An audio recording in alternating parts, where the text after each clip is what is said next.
Hi there, this is Editor Ali, and I would like to introduce you all to InterPsy, a brand new series we're starting up for this channel.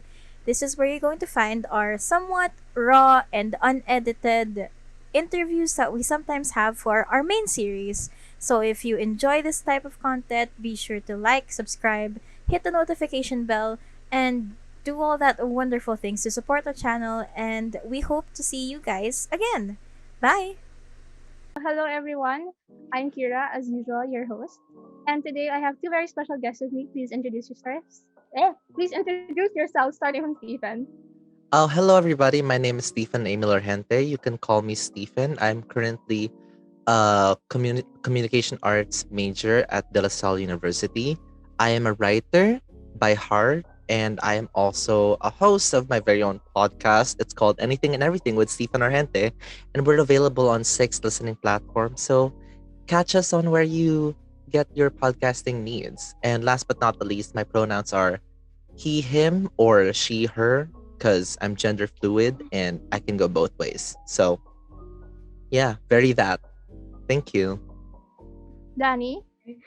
Hi, I'm Dani. My pronouns are she, her, and I'm a BS psychology major in UST.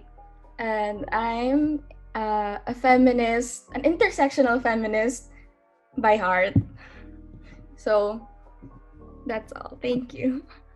Okay, so before we get into the main topics of our discussion here, let's get to know our guests a little bit more. So Stephen, can you tell us more about how you realized that you were a part of the LGBT community? Like what made you feel like you were a part of the LGBT community? For me, it was never really like a realization of, oh my God, I'm gay. It was never really like that. It was more on like, I've always known ever since I was young that I was attracted to men. And I didn't think it was wrong until I reached like first grade. And then I realized na, oh, wait, I'm wrong. All this time, I kept thinking that everyone was like me. Na like, not gay, but like people are free to choose who they like, who they don't like. And it's up to your own preferences. And when I reached first grade, that's when I realized that, oh, everyone else isn't like me. In fact, I'm the minority. That's when I realized that. And it got ingrained in me that I should conform to the norm. But then I realized somewhere along the way that why conform? Why fit in when you were born to stand out, basically? So I never really had that eureka moment that, oh wait, I'm gay. It was more on like, I've always been gay and you just gotta embrace your truth and live it, you know? See, I see.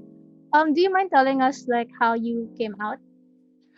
I actually just came out this year. Can you believe? After 22 years of living, I came out last February 1st. It was coincidentally my thesis defense, and for a while now, I've been telling myself now, oh, I would come out when I've achieved something, quote unquote. And I felt like it was the perfect time for me to come out because I was such on a roll. Na I had just finished my thesis defense and I was still in my suit, my tie, my slacks and everything. And I sat down with my parents and told them, "Hey, I have something to tell you and I think it should come from me before it comes from anyone else. And I wanted to tell you that I'm gay." And my mom told me that they know. And so I hugged my mom. We cried. It was a whole situation. And then I asked her, and I'm like, "Do you love me any less?" And she says, "No, why would you think that? You're still you, and we love you. Nothing would change that because you didn't change." So that's that. It was a cute moment, very sweet. That was really really cute. I remember actually when you came out and then you told us, and I just went, oh my Yeah, god, this came out, and we were really happy for you, and it was really a beautiful moment. thank you. It really was. How about you, Danny? Like, when did you realize that you were a part of the LGBT community? And if you don't mind, tell us how you came out. Well, first of all, I haven't come out Oh, yet. Oh, okay. to my parents, but my friends do know that I'm not straight. So, kasi when I was at a very young age, very na-ingrain na sa akin yung gender binary because I grew up in a very traditional and conservative environment. So, I knew at the start na being gay is such a shameful thing. And I liked guys, so I automatically assumed I was straight. But you know, as more representation in media regarding LGBT concerns, concepts, people come out, I start to realize na parang wait, parang I've been liking girls, but I like guys, so I think I'm straight. But then I guess my eureka moment was we were at the Pride party, and there's this girl that I've been crushing on. So feel ko like I just want to be her ganon.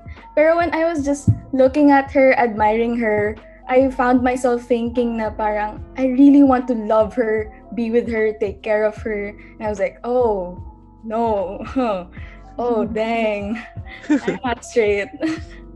So that's when I knew. I see. Another question I just want to, ask before we get to the more serious questions about this episode is, as a part of the LGBT community, what have you experienced, like, with your peers, with your family members? Has anything changed, or have you experienced being treated differently? Before or after we came out? I came out at least. Any, like, before or after, like, how do you feel? Huh. Sorry, what was the question again? Sorry, I'm so sorry. Okay lang, okay lang. Yung mga instances, or like any instance where you felt like there were times na people looked down on you, or you were treated differently for being gay. Um. Well, okay. So my soji, my sexual orientation, gender identity, and expression is basically I'm an effeminate, um, gender fluid homosexual, meaning I express myself in an effeminate way. I'm gender fluid, which means I shift from the spectrum. There are days that I feel more masculine, there are days that I feel more feminine, and basically it reflects on how I feel that specific day. And I'm a homosexual, meaning I enjoy romantic and sexual relations with men. And I have experienced na I'd be wearing this bomb ass outfit uh, in school. I'd be wearing heels, I'd be wearing high waisted jeans, pants, whatever. And then I'd be wearing something flashy as my top. And funny enough, actually, this isn't funny at all, but like I have been catcalled so many times around that. And then I would turn around and then they'd see I have like a full beard or something. And then they'd realize na, ay shit, bakla pala. And parang I get that all the time. And it made me insecure to a point na parang, is this not supposed to be the way that I'm dressing?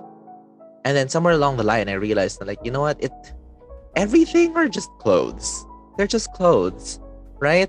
Why do we have to make a big deal out of clothes? They're not gender specific. It's, honey, just wear whatever you feel like.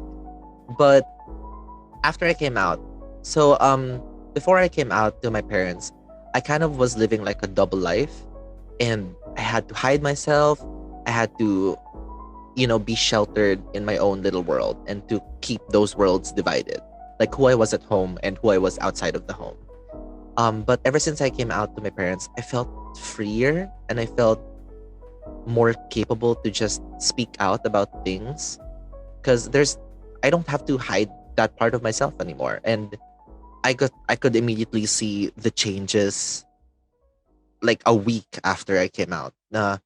I can fully say in this household that I'm gay, and no one bats an eye because everyone knows now, and it's not a secret anymore, and I don't have to hide that part of myself anymore or be ashamed of it. So there's that. There were a lot of changes from before and after I came out. I see. How about you, Danny? Like, what were your experiences like considering your situation right now? How are you going through this? Like, how are you going through like not being out with your parents, pero being out to the rest of the world? Um, I actually don't care that much because I just think it's none of their business and I'm just doing me. And yeah.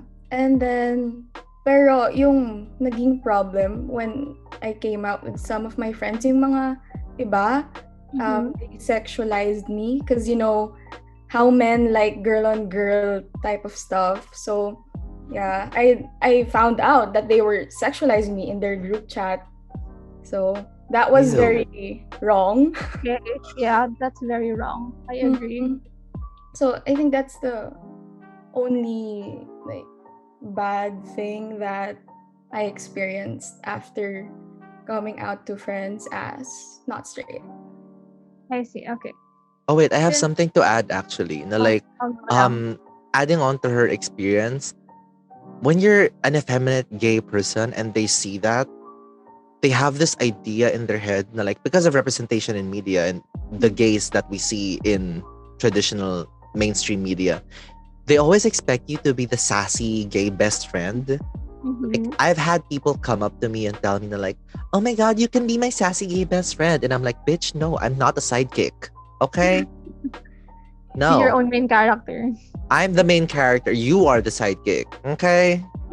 But yeah, it's very that na parang they really had this idea na, oh, you have to be the sassy gay best friend and you have to talk na like, oh, and all that stuff. Na parang that's not who I am, and it's just this isn't working, and it takes like a certain level of courage to just step away and take yourself away from that situation. Yeah. All right.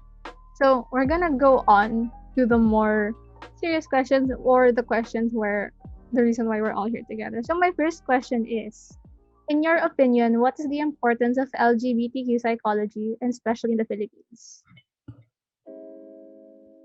Or before that, like, there are other, ano yun, wait lang, hanapin ko lang yung questions. May edit naman to, sandali lang. Willing to wait, ma'am. Okay, pwede naman kayo mag-break, ganun. Okay, so may edit to. Maghipak na kayo. Inom kayo tubig, Oo nga, ganun. humipak tayo. Yeah, drink water. Go ahead and drink water or vape. Okay. Oo, pwede It'll be naman. edited. Nawala yung questions Ka-English? ko. My God. Check mo sa messages natin. I sent it in sa group chat. Oo nga pala, you sent it na nga pala. Yeah, sa group chat lang. Don't worry. My We brain. got you. Ay, Yes, ma'am. We got you, Sabi fam.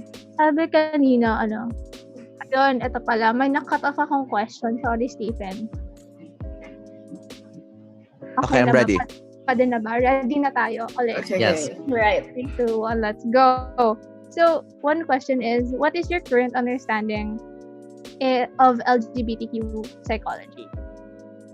Anyone can go, whoever feels like. Stephen? Si Stephen na Okay, lang fine. muna. My current understanding of LGBTQ psychology is basically it encompasses the experiences of members of the LGBTQ community, and it shows the psychological side of it.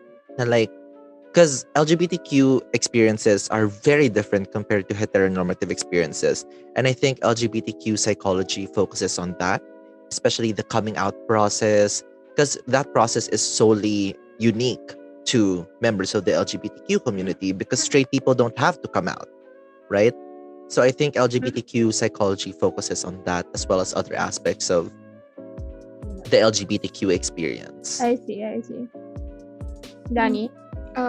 Same with Steven. Like, all I know is experiences that members of the LGBTQIA plus community go through, which lead them to mental instability, concepts and experiences like gender dysphoria, trans violence, homophobic remarks, our culture. So that's all I know regarding it. I see. So, in your opinion, what do you think is the importance of LGBTQ plus psychology, especially in the Philippines? Danica? Hmm. Um, Kasi actually, fun fact, there Actually, used to oh be my, little to no differences in gender before we were colonized. So, pantay talaga yung tingin sa kahit anong uri. Pero, syempre, after na-colonize tayo, dun na-enforce talaga sa atin yung gender binary. So, mm-hmm. I guess, knowing the impacts of colonialism, imperialism, feudalism, could help us decolonize our minds regarding the gender binary that they have enforced on us, which did not exist before. So I guess the importance of this sub aspect of psychology is to know, the general knowledge about actions we could take that can be more inclusive of members of the LGBTQ community, and para we know rin how we can properly address their problems, as Stephen had said na there are struggles that are unique to the community. So we can also address how we could approach that and how we could alleviate their problems. So that's that. Stephen, anything else? Anything? How about you? Like, yes. Um, I agree with her on that fun fact actually, because before in the before times, actually it still reflects on our language now. Na like in the Filipino language, our pronouns are ako, siya, sila. It's not very gendered. And the moment that we got colonized, that kind of notion, the binary was kind of like forced into our heads. Na there's a male and there's a woman. There's two genders basically, and there's that. And I feel like in history, the LGBTQ community has always been there. It's just we never had a word for it before.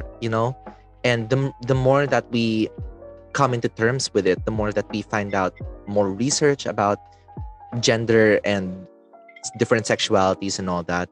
I think it's very important that we focus on those experiences. And I think the importance of LGBTQ psychology in the Philippines is um, being able to reach out to the people who need help, who are still confused about who they are, who don't know what they identify as, who are curious about these specific topics, but don't have the necessary means to get these resources. I feel like that's a very important part of LGBTQ psychology. Like I'm no expert, but I've had several people come up to me and ask me about gender because they're curious and they don't know what's going on with their own experiences. So I hope they get Okay. to those resources. Yeah.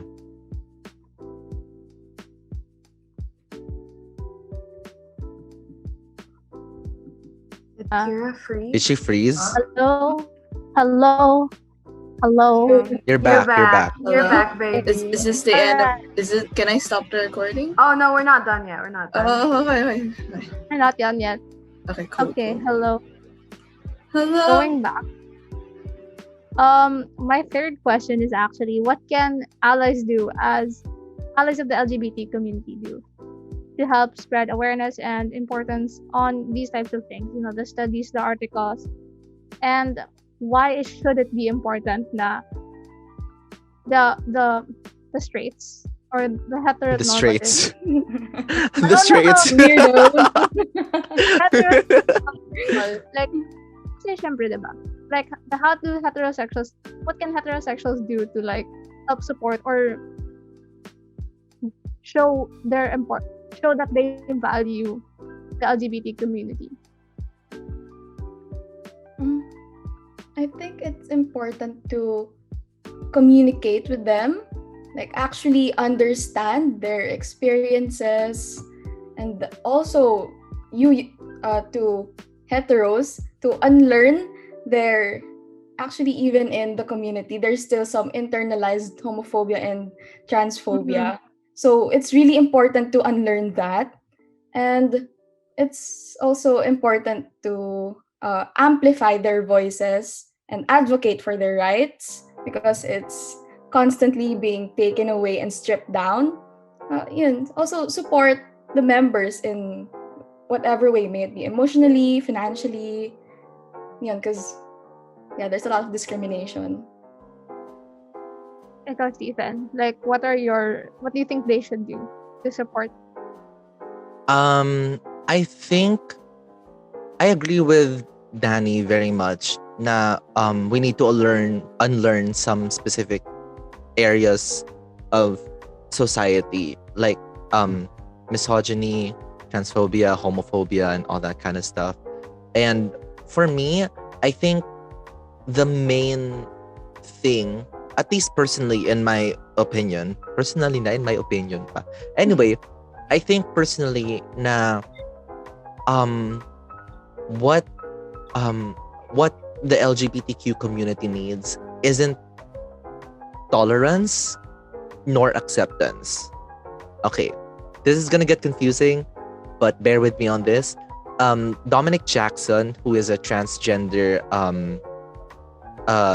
actress, she pointed out, she gave a speech about the community recently, and it's so empowering. She says that you do not have the power. I take two. Yeah, you do not have the power to accept me. You do not tell me that you accept me. You do not tell me that you tolerate me. You do not tell me that you accept me.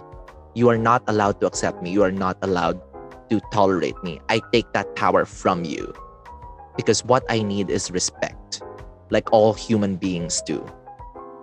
Because, and she says, na like, think on this, that every day, people from my community get killed because of transphobia and homophobia. And you have to think to yourself that on top of being members of the LGBTQ community, it all boils down to them being a human being. And being a human being deserves respect, not from an authoritative perspective, but more on because they are human beings and that they deserve to be. And she reiterates again that you do not have the power to accept me. You do not have the power to tolerate me. I take that from you. I don't want your respect. I demand it. And I think that's such an empowering moment for the community in all the sections of it. That was very beautiful. And sis Thank pulled out you. sources. Sis True. pulled out sources. I am very proud.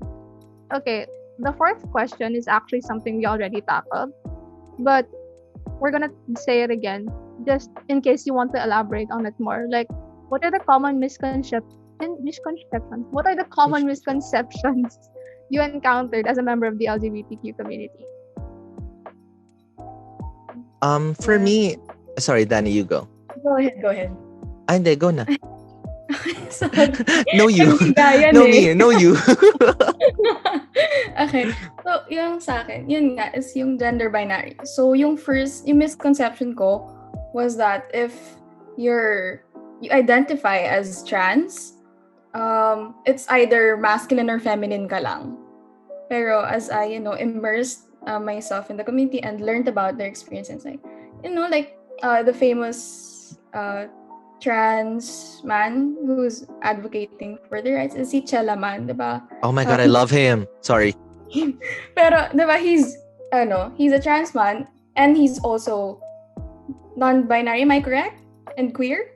I think so, yes. So, yun. So, widen ako doon. Na-enlighten ako. And then, recently lang actually, I learned na, I thought kasi na non-binary people identify as they and them. Pero, some non-binary people identify as he or she. So, ayun.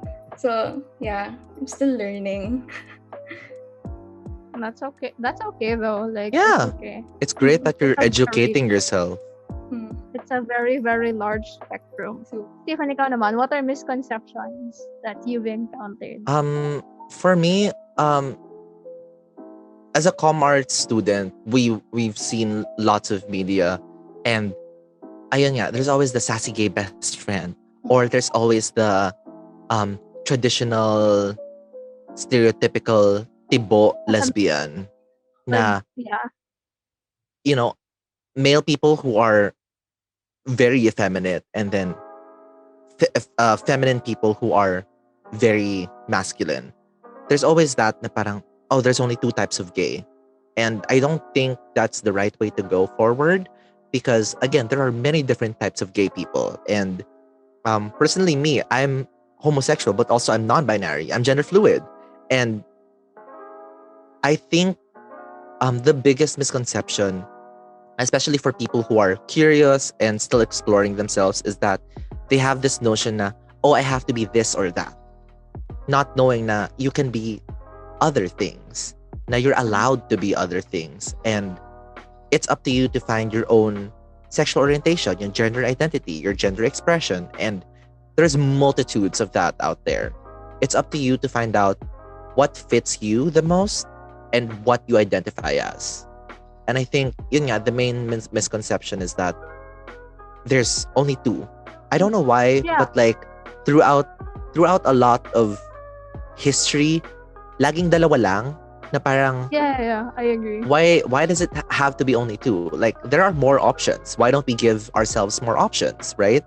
Because there's no Right, one right, way, right. there's no two ways. There are many ways. And we don't always have to pick one or the other. We can pick several roads. Adding on to that lang, and I have one that I have encountered. It's that bisexual people are just a phase. Oh yeah. I actually have something to say about that. Mm. Back when I Thank you so was still in the closet and I was very in denial of myself, I came out to my Mhm. friends as bi because I still wanted to explore my sexuality, but I've always known I was gay, and being bi kind of became a stepping stone for me, and I regret that as a person, because bisexuality should not be considered and used in that perspective. And I've learned and I've grown, but I still regret that part of my life. Yeah, and sometimes, if I may add, Go lang. like gender is a spectrum, so you can actually change the way you see yourself. So Yeah. maybe at one point in your life na parang you feel like you're gay, but later on you realize that you're pan pala. So it's just really a spectrum Yeah. journey. So Like Yeah, once you identify yourself, you don't have to stay there. Like, yeah. yeah. you know, An example we can take for that actually is Jake Zyrus, who just identified as a lesbian at first. But Mm-mm. then we saw him flourish into a trans man, and we're all very proud of him for that. Because mhm. he at first he just initially said that he was lesbian, but now we all know that he came out as a trans man, and that's Yeah. honestly a good thing. Also, if I may add, another thing that that I encountered with the bisexuality spectrum is that people would always say, "This is what I've heard, that you should pick a side." Adding on to what Stephen said, there Oh should be yeah. people. There should only be two. They said you should pick a side. Why would you go for one? Why would you go for two when you can just go for one? If you're lesbian, you're a lesbian. If you're gay, then you're gay. So parang, it's something I've encountered down there. True. No, like, why do you gotta pick sides? It's not a war.